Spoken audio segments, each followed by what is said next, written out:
भारत में आमतौर पर 6 ऋतुएं होती हैं, लेकिन विगत कुछ वर्षों से मौसम का पैटर्न तेजी से बदला है। साल 2025 में मई के महीने में तेज बारिश और आंधी तूफान से बाढ़ की स्थिति कई राज्यों में बन गई है। बेंगलुरु में 5 लोगों की मौत हुई है। आखिर क्यों मई के महीने में गर्मी की बजाय आम आदमी बाढ़ की विभत्सिका झेलने को मजबूर है? बेंगलुरु में पिछले 36 घंटों में हुई आफत की बारिश की वजह से 5 लोगों की मौत हुई है। वहीं उत्तराखंड में भूस्खलन हुआ है। झारखंड और बिहार में भी आंधी तूफान के साथ भारी बारिश की वजह से पिछले 2-3 दिनों में 10 लोगों की मौत हो चुकी है। पिछले कुछ दिनों से असामान्य मौसम की जो घटनाएं सामने आई हैं, उसके पीछे जलवायु परिवर्तन, पश्चिमी विक्षोभों की दिशा में बदलाव और समुद्री तापमान में वृद्धि प्रमुख कारण हैं। पर्यावरणविद सीमा जावेद बताती हैं कि 2025 में वसंत ऋतु आई ही नहीं, सर्दी के बाद सीधे गर्मी की शुरुआत हो गई। मौसमी बदलाव कई दृष्टिकोण से खतरनाक है। मौसम में इस तरह के बदलाव से किसानों को परेशानी होती है।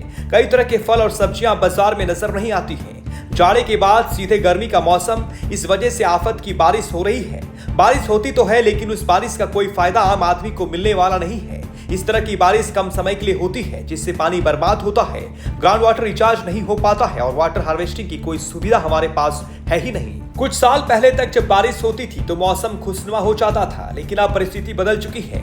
अब बारिश होती है तो बाढ़ आती है, वज्रपात से मौत होती है, ओलावृष्टि से फसल का नुकसान होता है। इस संबंध में सीमा जावेद बताती हैं कि बढ़ते तापमान की वजह से वातावरण की नमी धारण करने की क्षमता बढ़ती जा रही है, जिसकी वजह से आफत की बारिश हो रही है।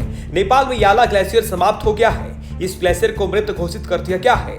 ये ग्लोबल वार्मिंग का असर है। अब स्थिति ये हो गई है कि मौसमी फल और फसल नहीं उग रहे हैं, जिसकी वजह से किसान जीविका के लिए दूसरी अनाज और फसल पर शिफ्ट हो रहे हैं। ये न सिर्फ हमारे फूड हैबिट को बदल रहा है, बल्कि हमारे स्वास्थ्य को भी प्रभावित कर रहा है। खान पान में बदलाव को इतनी सहजता से स्वीकार करना मुश्किल है।